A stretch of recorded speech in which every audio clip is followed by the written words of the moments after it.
and welcome to The Working Songwriter, the show where today's best songwriters come to talk shop. I'm your host, Joe Pug. Each episode here, we host a distinguished guest, and we ask them to go deep on their inspiration, on their process, on the general ups and downs of making a life in music. So, whether you're a grizzled veteran, thoroughly confused by the resurgence of vinyl records, or else a scrappy upstart, saving your filled composition books in case a future historian and biographer might need them one day, this is your show. Because ultimately, it is what every writer seeks most, an ironclad excuse to put off actually writing.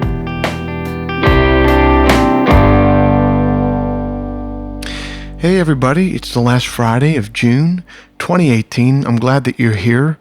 I'd like to thank everyone who came out to the Soundry in Columbia, Maryland this month for the show and for their grand opening. It was a real honor to open that club, and it's a really nice space. I think they're going to be getting some great shows in there for many years to come. And also thank you to everyone who came and sweated it out in the tent in Des Moines, Iowa last weekend.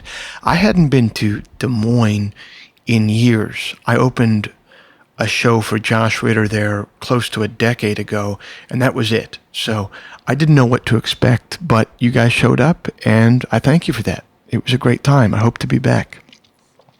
If you'd like to hear some of my music live in the coming months, here's where I'll be.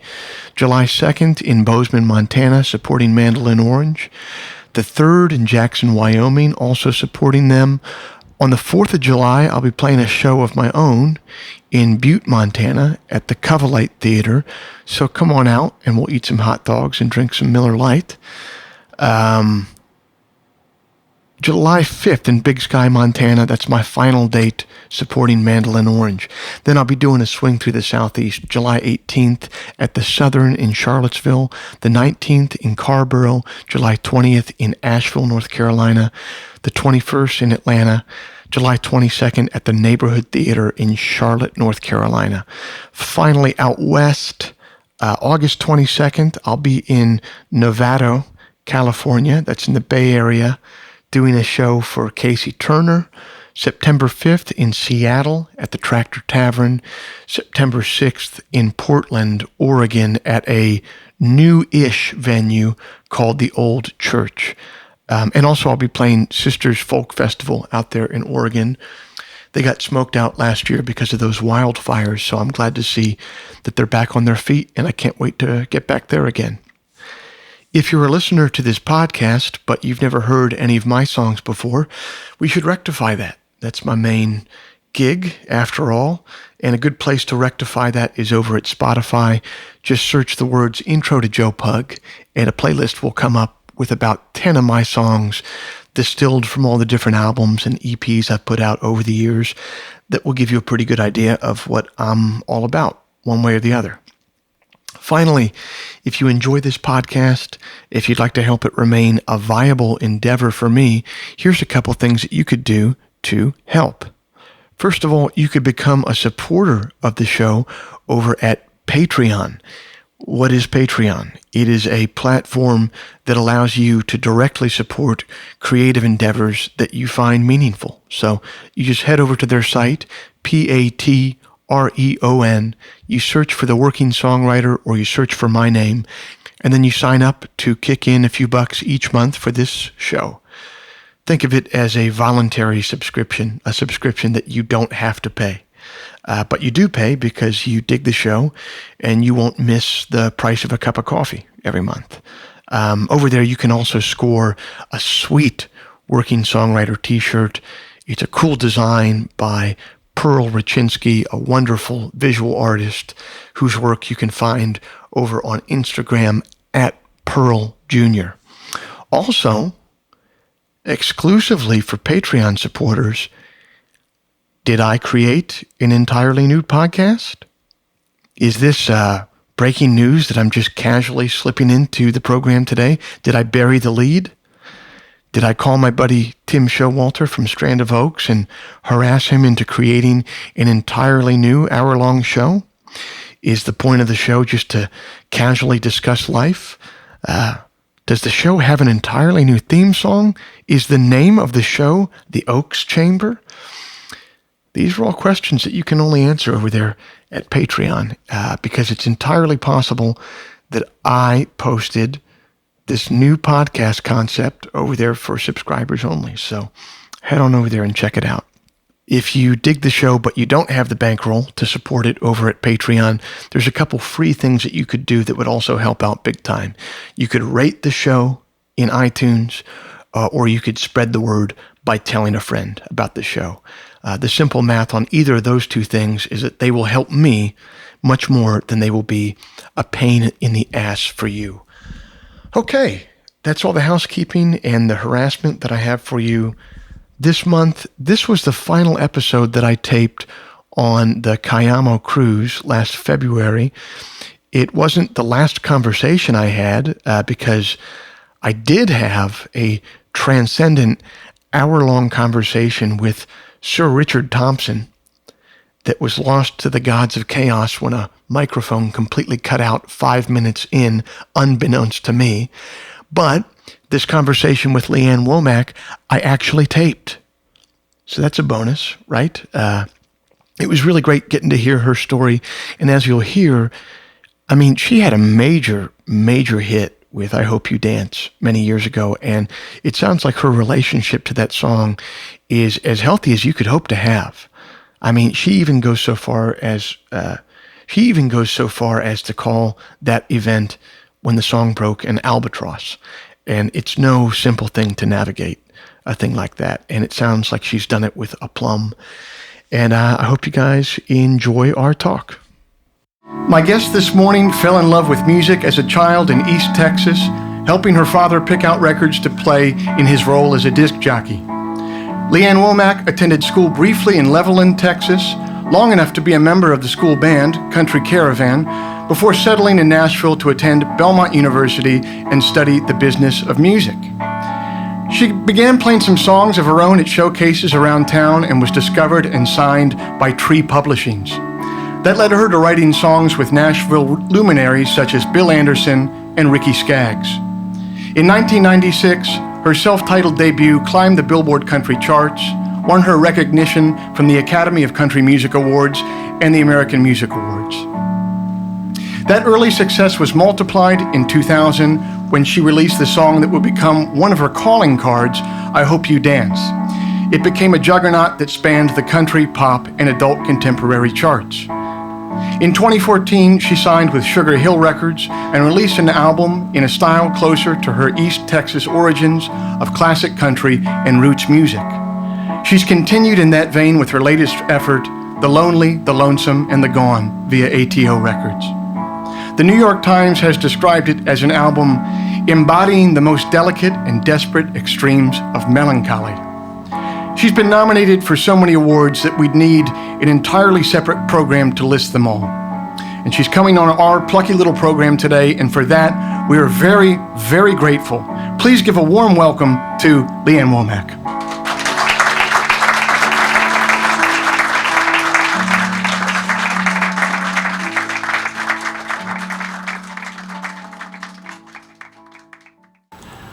I'd like you to, how are you? I'm good. How are you? I'm a little, Still working on your sea legs? Yes. Yeah, Yes. me too, to a certain degree. Well, maybe through reverie of a different time, we can, that can act as our Dramamine for today. I want you to take me back to Jacksonville, Texas. Your mom is a teacher, your dad is a principal, but it sounds like your dad is also moonlighting as a DJ at night. So can you take me to some of your earliest memories of music with him? Well, I hung out at the studio a lot, at the station a lot with him, because it was a real small town, and so he would be there a lot by himself. It was a very small station. So my mom was going back to school to get her master's degree, and instead of getting a babysitter, she would drop me off there.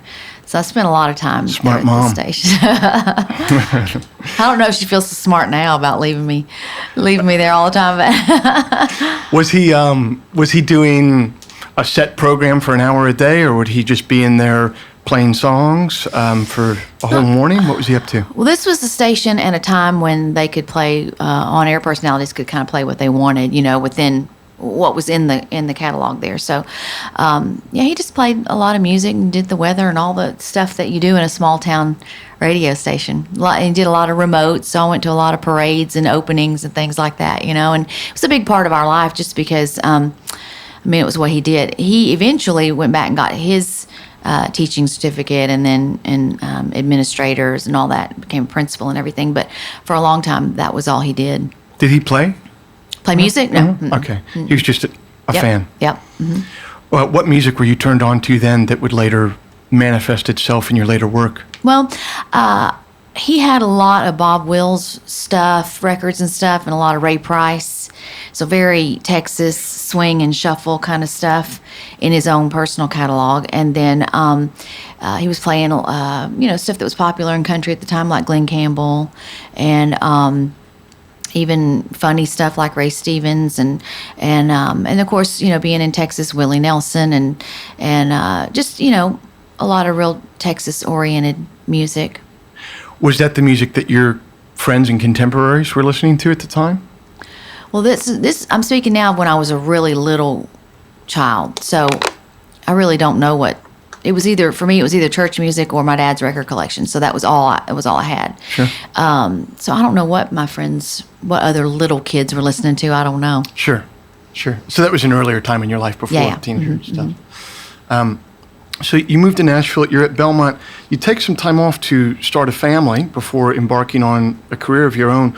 What was it like to start a family and then dive back into music to get your start? It definitely affected everything I did. The fact that I already had a child when I signed a record deal and a publishing deal to write songs. Well, first of all, it affected who I was and, the things that I did every day. And the way I looked at the world and all that, but also just time constraints and things, And so then Aubrey, that was my first child, Aubrey spent a lot of time with me in writing sessions and in recording sessions. Would she really? She come to writing sessions with you? Oh, yes. And she was so quiet and so good. But yeah, I couldn't afford a babysitter at that point. So yeah, she would come with me a lot. And maybe I'd be writing with somebody who had kids and they would play, and that sort of thing. But she definitely grew up in the business. Who were you writing with at that time before your self-titled debut came out? Oh, my first husband, her dad, Jason Sellers, and Billy Joe Foster was one of our co-writers, a guy from Oklahoma who played in Ricky Skaggs' band and was a fiddle player and a mandolin player. And great, we wrote a song called "Am I the Only Thing You've Done Wrong?" was on my first record, and I don't remember forgetting, which Ricky Skaggs ended up cutting, and so we wrote a lot. And then I wrote with a guy named Randy Hardison, Wynn Barble, just a lot of my early friends there in Nashville. What were the skills that you were learning then that you needed to learn about the craft? You can just pick one or two. I remember Billy Joe Foster telling me, you should just don't try to sound eloquent or anything. Just write down what's in your head, write down really what you're feeling, and then you can kind of switch it around and make it rhyme or whatever. But just, get it on paper, what you're actually feeling. Speak a truth first. Yes.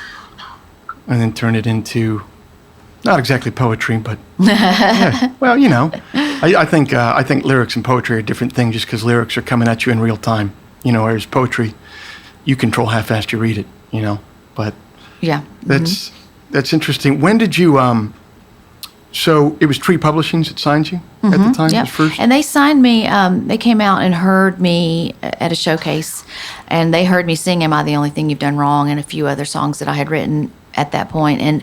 But they mostly signed me as an artist. I mean, they thought we can get her, on our roster and writing songs. She's going to cut them all herself because she's going to get a record deal. We feel pretty certain, Gotcha. So it was kind of part of their development program. I'm not sure exactly what they called it, but they signed me knowing that I was probably going to get a record deal, betting on the fact that I would.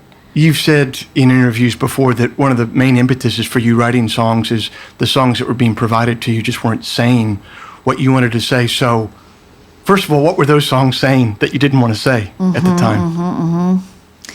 Well, in a nutshell, like you said, I grew up in East Texas listening to hardcore country music, George Jones, and the stuff that Willie was writing or had written in the '60s, and I had my idea of what country music was, and I wanted to cut those kinds of songs. By the time I got to Nashville, they weren't making real country music anymore. It was really starting off on the whole pop thing. So they weren't writing songs like "Am I the Only Thing You've Done Wrong?" or, things that I really wanted to say and the way I wanted to say them. So that's why I started writing. So what are some of those themes that you find yourself coming back to? Like, what do you think would be some archetypal themes from classic country music that you find yourself returning to? Well, I always thought of country music, as real country music, as being a sort of a blues. It's kind of for the working man and that sort of thing, and for adults, really. Themes and things. And it's really gotten to be sort of a teeny bopper kind of more of a feel. And so, and I was always an old soul, even because I had Aubrey when I was 22. So I was, I don't know. I listened to George Jones when I was 5 years old, so I just never really was into pop music. And there's some great pop music, and I've made some pop records, but so I don't have anything against it. It's just that it just wasn't what I really loved. Yeah. Well, especially since you took on so much responsibility at a young age. I mean, when you take on responsibility, that's when you really start seeing the really kind of dark and difficult sides of life, when you have something to lose.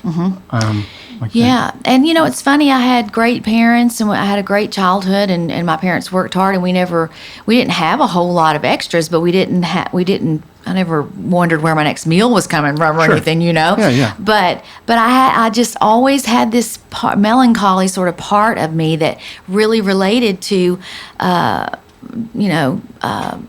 Tammy Wynette, when she was singing about having a broken heart or whatever. I might not have understood exactly what those songs were about, but I understood the feel of it. And I think I was lonely as a child. And so I just think those kinds of things spoke to me even early on. Were you lonely? Did you have siblings or not have siblings? I had one sister that wasn't real fond of me, and she was quite a bit older than I was. And so I pretty much was on my own. That's a charitable way of putting it.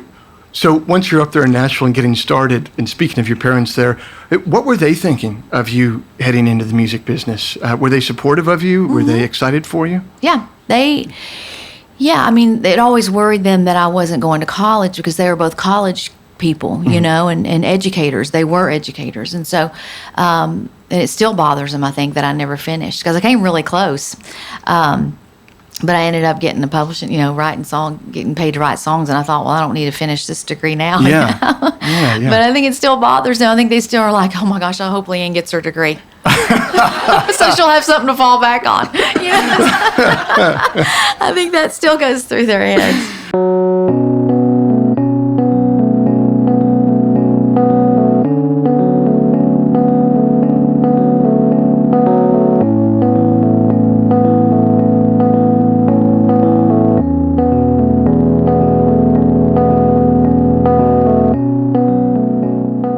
Of practicality that would lead a parent to worry about education, even after their kid has made it big, is certainly ripe for satire.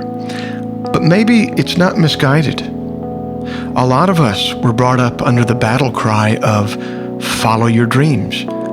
But to do that, you got to pay your bills along the way. That's a pretty big fly in the ointment. It sounds like Leanne's father made peace between his practical side and his love of music by running his radio show, even as he worked as a principal to pay the bills. And there is a kind of freedom that arrives when you divorce your creative pursuit from your income. The best I've heard that feeling described was in a New York Times Magazine profile of the short story writer George Saunders. He had lived in Los Angeles for a time but couldn't find work and was forced to leave the city. The next chapter of his life would unfold very differently because of what he learned from that experience, in a kind of render unto Caesar the things that are Caesar's revelation that he had. Here's how the New York Times described it. he met Paula, who was in the writing program, shortly after he arrived in Syracuse. They were engaged after 3 weeks, and Paula became pregnant 7 months later on their honeymoon. We went from being young Carver acolyte beatniks to Ozzie and Harriet in what felt like a week, he said. Well, Ozzie and Harriet if they were broke. In 1989, when their daughter Caitlin was 1, they moved to Rochester so Saunders could work as a technical writer for the Radian Corporation. Their second daughter, Elena, was born a year later. With both daughters, Paula went into labor at 5 months and had to go on complete bed rest. At one point, their car broke down, and Saunders biked back and forth to work along the Erie Canal in a cold-weather moon suit cobbled together from a set of lab goggles, a rain poncho, some high rubber boots that I seem to remember had little spacemen on them. If it's possible to locate the exact moment when George Saunders became George Saunders, it's right around here. I was so terrified by that LA experience, he said. I couldn't imagine getting to that place with Paula and the girls. So I took the Radian job, and it was a very liberating thing. If I can provide for them, then in my writing time, I can be as wild as I want. Having felt that abyss, I basically said, "Okay, capitalism, I have seen your gaping maw, and I want no trouble with you."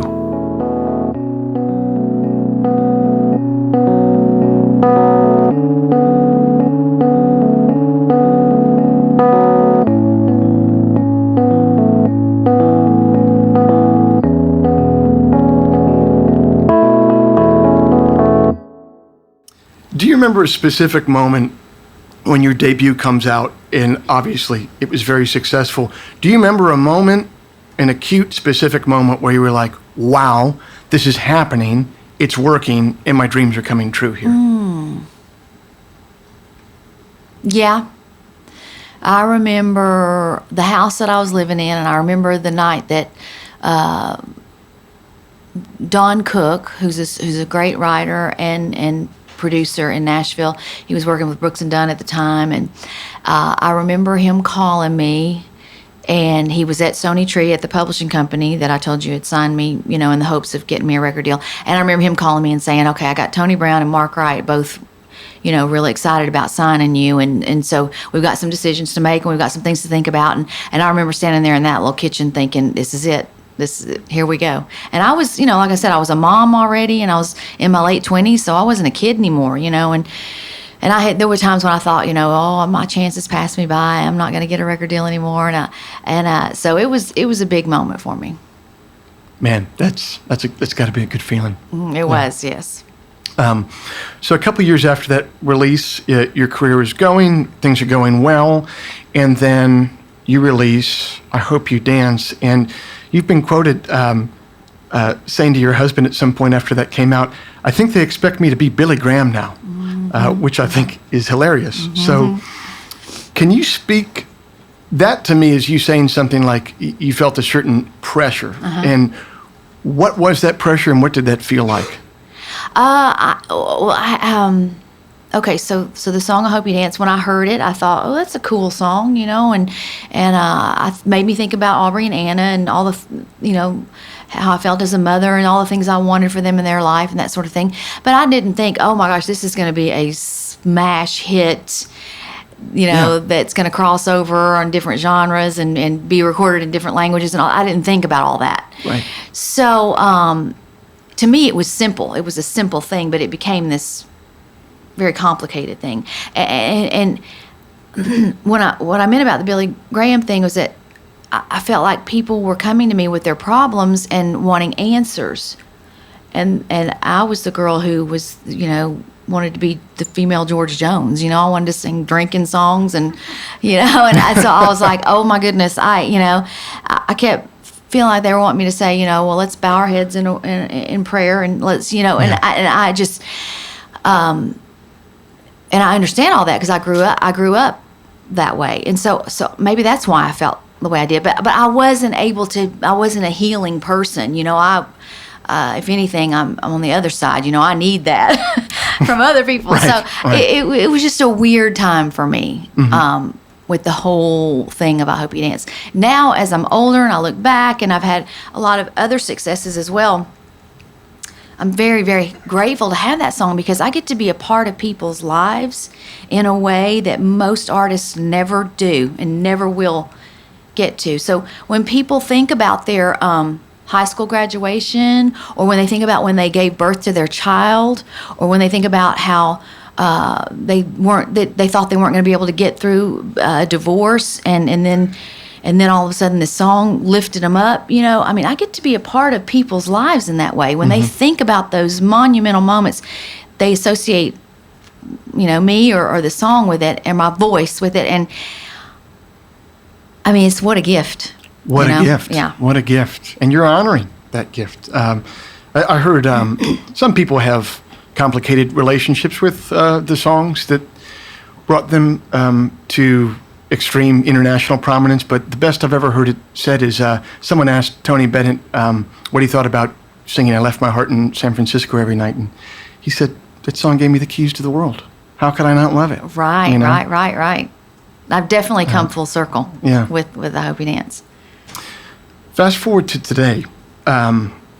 You're working on an album or a writing session. What does a perfect creative day look like for you? Not a perfect outcome, but for you, a perfect process. Are you at home? Are you at the studio?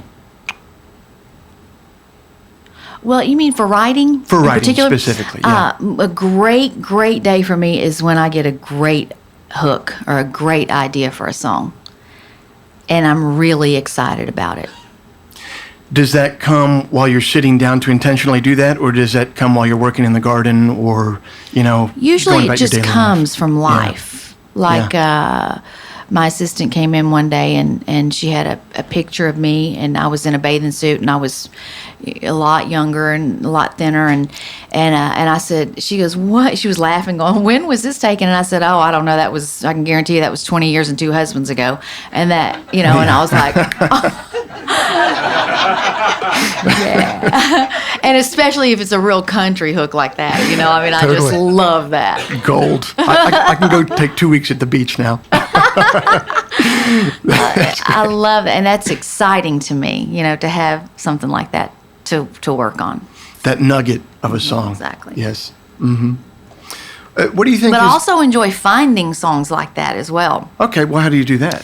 Frank will bring them to me, and he'll go, listen to this, and I'll never forget when I first heard I May Hate Myself in the Morning, but I'm Gonna Love You Tonight, and I was like, oh my gosh, what a great country hook, Yes. and that to me is just, I live for that. I love that, and so I love to sing songs that songwriters wrote, and then they're not singers, so I get to deliver that. Yeah, all those titles are just classic, timeless. Pop them in any decade. Exactly. In what ways do you think your writing process has most significantly changed since you started? Or has it? Well, it has. I'm harder. When I first started writing songs, I wasn't so concerned about being great at it, because I thought, nobody's great when they first start. But then once you have some success, then you start trying to measure up to that every time. So that's changed in that I'm probably more scared to write now than I ever have been. Yeah. More scared in the sense, I guess when you're really getting started, you're like, well, if I do this badly, it literally does not matter. Right, when you're first starting, right. Yeah, now it's like, am I going to expose myself as being horrible, So I guess the question would be, how can you trick yourself into that kind of beginner's mindset, Yeah, and I try. I do, and I get it done, but it's probably a little scarier than it used to be. Well, how do you get it done? Discipline and the help of friends, and I'll go to somebody and say, maybe it's Adam Wright or Waylon Payne or Dean Dillon or whatever, and I'll say, here's what I have, and Dean's really good about going, well, here's what I would do, and here's how I would change. So I have good friends. You have kind of a coterie of several people whose opinion is kind of like a rock. Yes, that'll definitely. tell you the truth. Mm-hmm. Hard to find people that'll tell you the truth about the song sometimes. Well, not Dean Dillon. He'll tell you. Good. That's a valuable friend and a valuable colleague, for sure. Your career has spanned so many different kind of eras, and you've worked with so many different companies. It's very unusual. It's hard to have that sort of sustained success. What do you think, and this could even be a lesson music aside, what do you think what character traits do you think lead to sustained professional achievement? Well, one thing for me is I can't do anything else. So I just have to keep going. Yeah. And I've had successes and failures and things like that, but I really do feel like I was born to do this, and that is one part of it, and I can't do anything else. So I don't feel like I should be doing anything else. So that's a good way to keep you going. Yeah. What would you consider to be the most difficult professional obstacle you've had to overcome to get where you are now? Definitely, honestly, I Hope You Dance is somewhat of an albatross, because it was the big pop crossover thing, and, being on a commercial record label, they make money, they say they're happy to say we don't make art, we make money, and so those kinds of things are hard for somebody that really, to be honest with you, I just don't care about. It's terrible to say, and I'm sure my husband's here, he's probably cringing, but I just don't care about money. I just never did. I don't know. It never was an issue for me we didn't have much, so, and I knew I didn't have money to spend. I don't know, it just never was an issue for me. Yeah. I like things, I like to travel, there's things I like to do, but I never made music for money, and I still don't, and thank goodness I have people who can watch the bottom line, because you have to. Well, sure. You have to make some money to keep going, sure. and pay people and all that kind of stuff. But it was never a motivating factor for me. Yeah. So that was a difficult part. It was and continues to be a difficult part in going forward. Was it difficult in the sense that success brought you opportunities that you had to stand up and say no to? Oh, yes, I say no a lot. Like, what are some of those that have been difficult All to say kinds. no to? Like, if you'll get on social media and open up this box of products and say, "Oh, I love these candles," or "I love this," we'll pay you, $20,000. No, I'm not doing that. My fans can't afford those candles, and that's not. I'm not.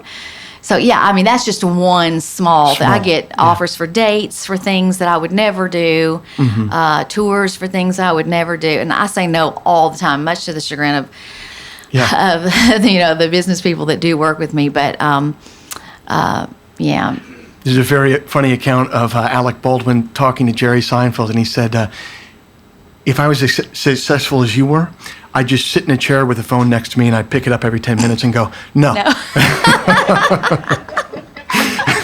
Yeah. Looking back at your years in music, what are you most grateful for? Wow. Well, first and foremost, that I'm able to do what I love.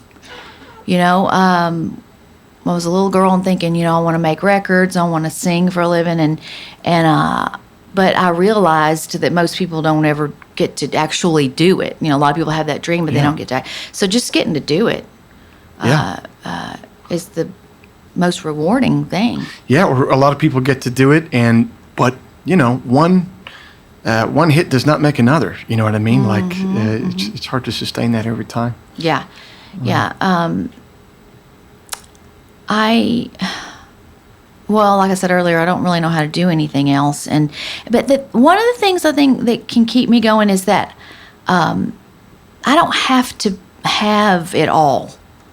I had it. I've been there.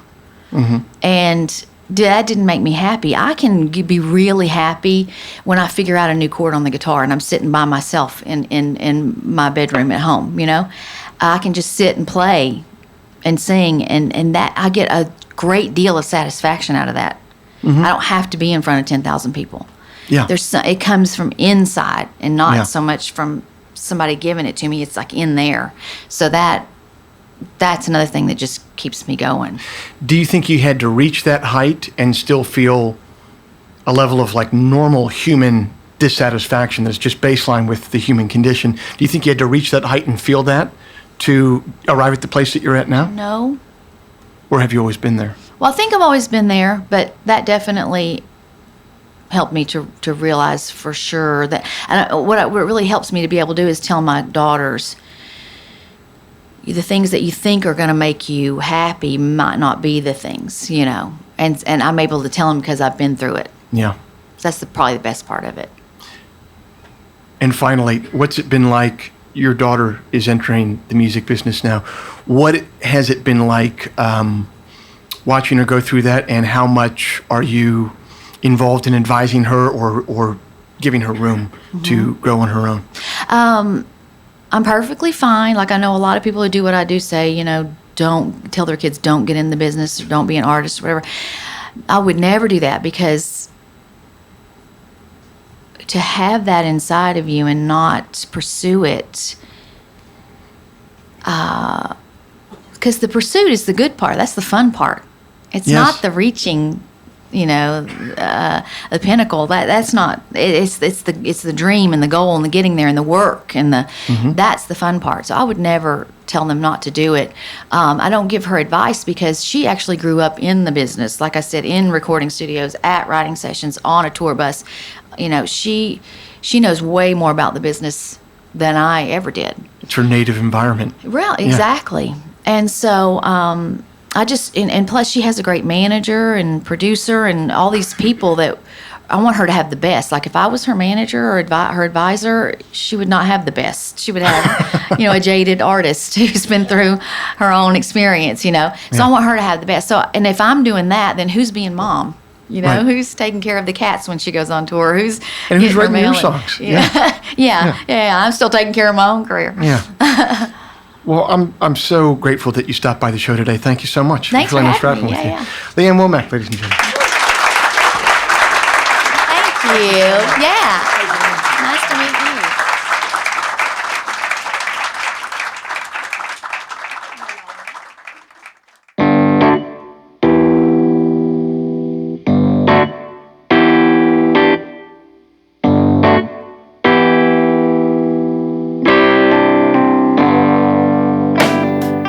That's our show for this month.